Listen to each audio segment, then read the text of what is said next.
close the gripper and wait here to be trained. Yeah. I mean, you can train it that if it closes more than the width of the cube, it knows it hasn't picked up the cube. So it'll know something's going wrong. But since it took over a month to put this demo together, I'm sure they said, forget it. 7 joints, pretty flexible. Oh boy, we're all going viral at the moment. We're going to break the internet. All right, as long as we get our royalties. All right, sir. In a moment, it'll pick up the cube on its own. It'll stop right here, and then you can guide it over to the top of the box. Just remember a few things. Once you start, no stopping, no going backwards, and just maintain a smooth, continuous motion from A to B. If you want, you can go down like this, up and over. You can go in a little bit of a zigzag, right? So I'll let you know when. All right, sir, you're on. You're going to be an internet star. Right over to the top of the box. Okay. All right, so your job is done. The robot's going to do the rest. All this excitement.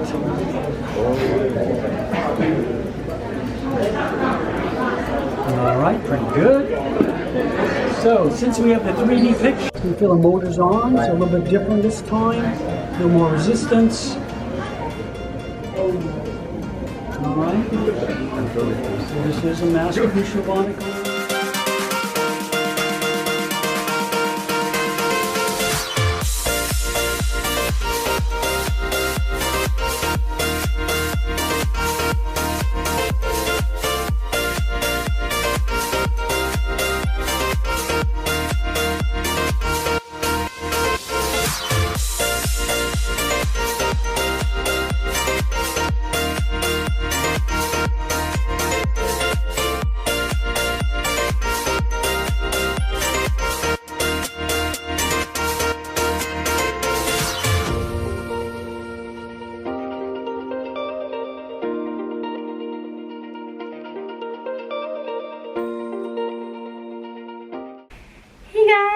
It's me, JC, and welcome to Boston.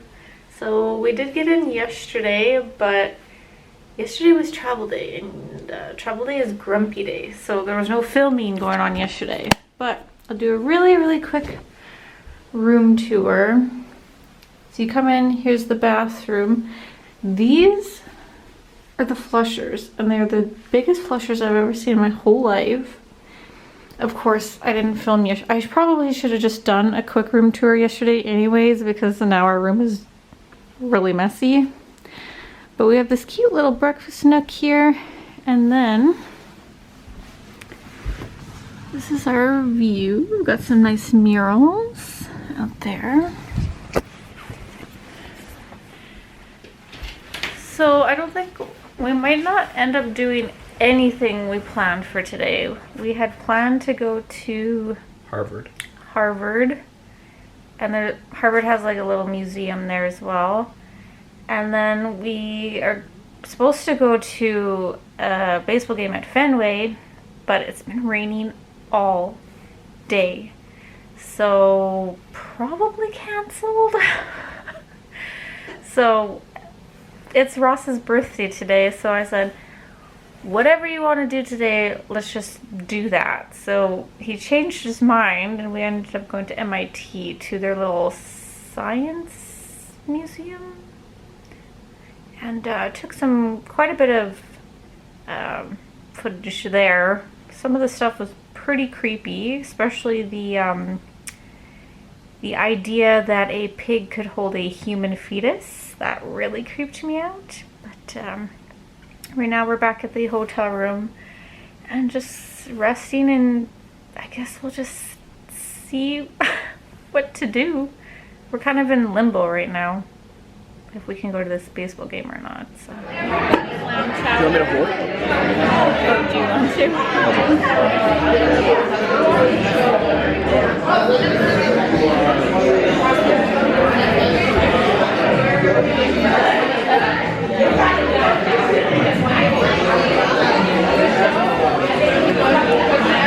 It's not working.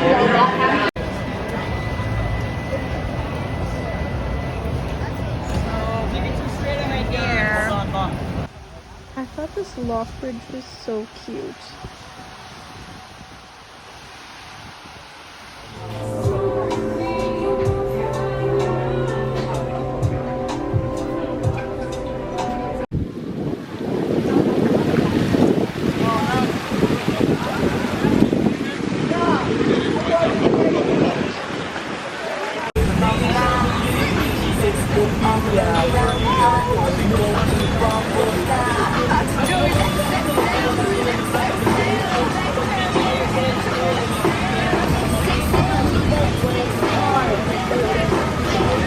It is the next day. We've had a slow start to the morning because we have a very busy afternoon and evening. We are in Boston Common. And pigeons seem to be an issue here. So we believe this is supposed to be the frog pond, but for some reason it's drained. And then they got these little frog statues there. It's kind of disappointing, but it looks like there's a little Ferris wheel there. Now, Boston Common is supposed to be the oldest park in America. I figured you gotta check it out. And look at this.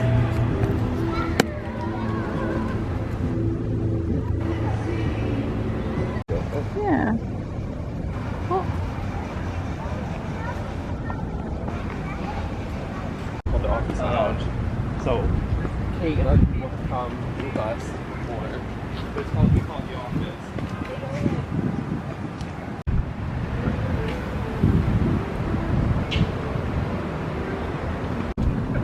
This is the gardens. Look how beautiful.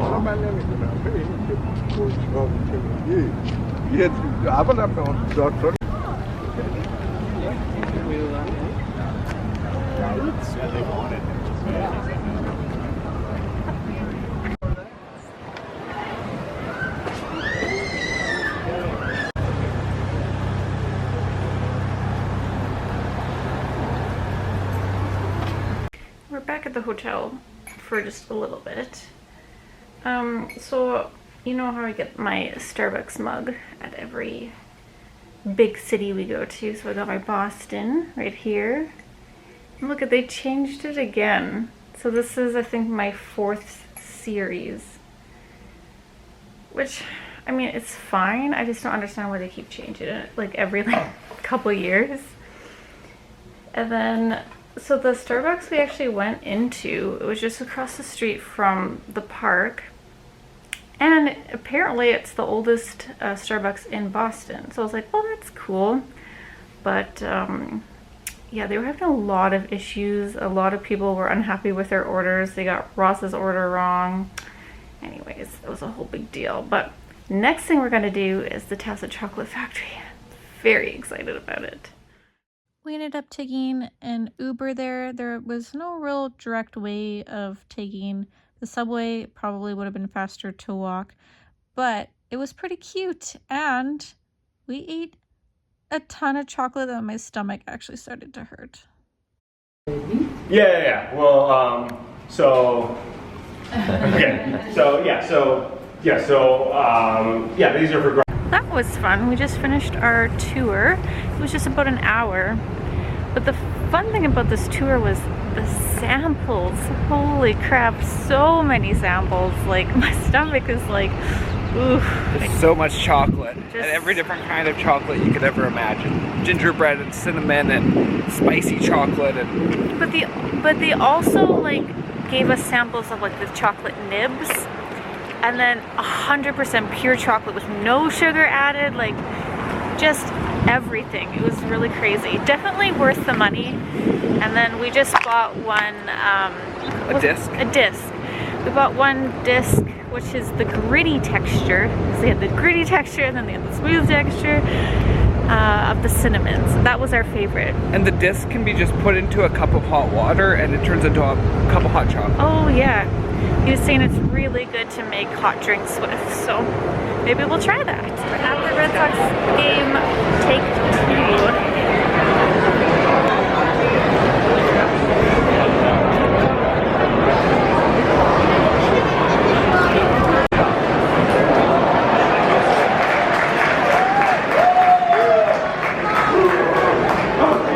jumping in here for some really quick context.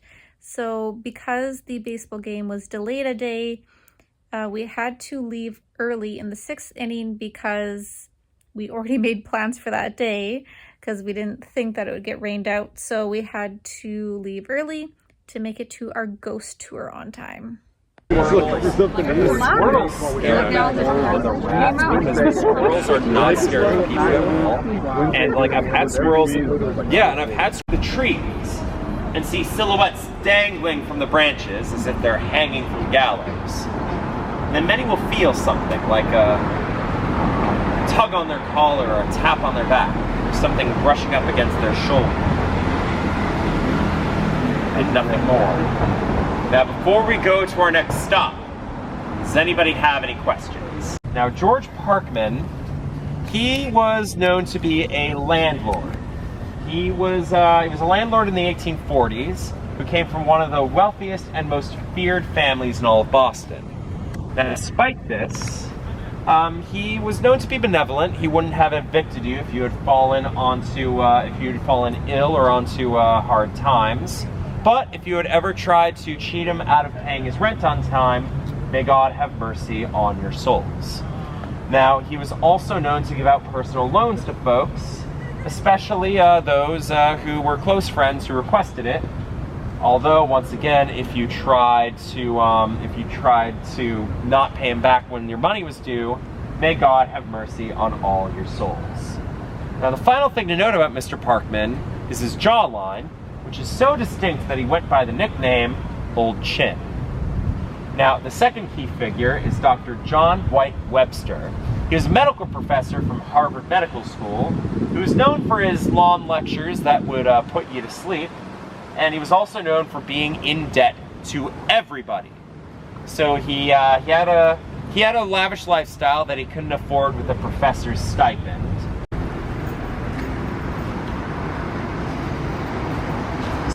We just got done with our ghost tour. The ghost tour was really good. I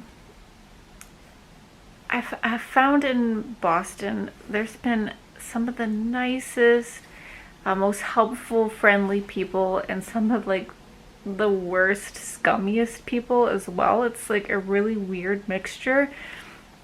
Like today on the ghost tour, thankfully, Ross and I were looking in the opposite direction, so we didn't even notice it was happening. But one of the people on our tour, I guess, was just peeing out in the park, so he got kicked out of the tour.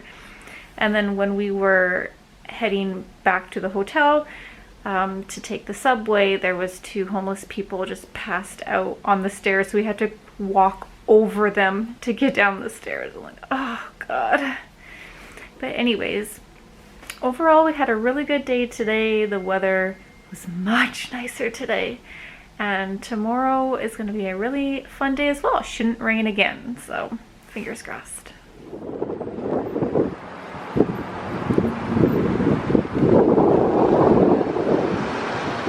It is the next day again, and this morning we are at the Boston Tea Party Ships and Museums.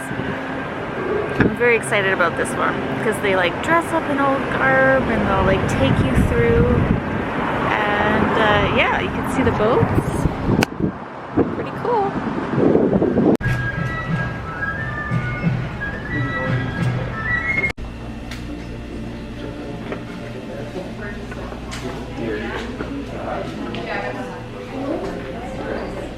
Housewright by trade here in town.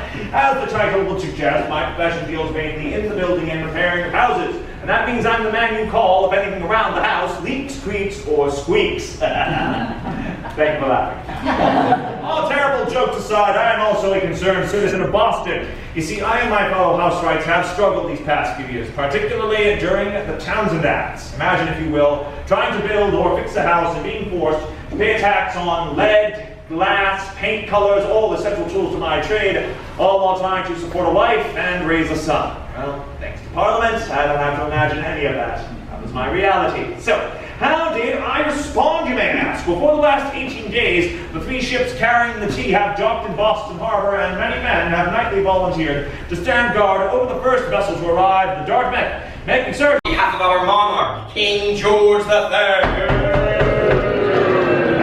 Boston, however, are those 3 ships in the Eleanor, the Blue Beaver, and the Dartmouth, and their holds are bursting with 340 crates of East India Company tea. Yes, delicious stuff. And under the law, each of these vessels has just 20 days. That's 20 days to unload its cargo and to pay the duties or taxes upon this tea.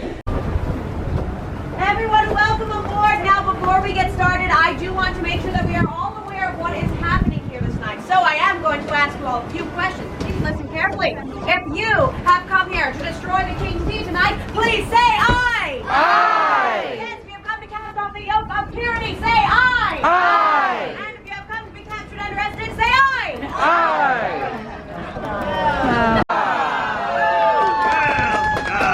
Well done, children. Yes. 40 chests of East India Company tea, dumping 92,000 pounds of tea into the harbor. And in my day, that was worth 10,000 pounds sterling. And in your day, that is $1.3 to $1.5 million worth of tea. I know, that's like what a college degree will cost you.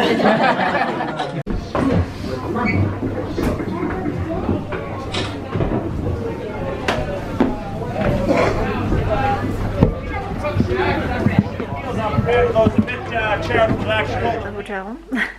It's a pretty windy day today. So for the museum this morning, we couldn't actually film the inside, we could just film the outside. So I filmed what I could. The inside was pretty cool. They had 2 pictures that like came to life and then they were talking to each other. It was like the King of England and who was the other guy? Was it Sam Adams? No, I don't know. No, some guy from the States, and they were arguing. And then the other cool thing in the museum was the last box of tea that is known. That was pretty cool. I guess it had been in like the family for like generations, and they had used it for a whole bunch of different stuff, and now it's in the museum. And then we stopped at it was a pretty small Target here and bought a couple interesting items we're gonna try later. And I guess we'll just rest up for a little bit, and then Ross wants to go check out Harvard.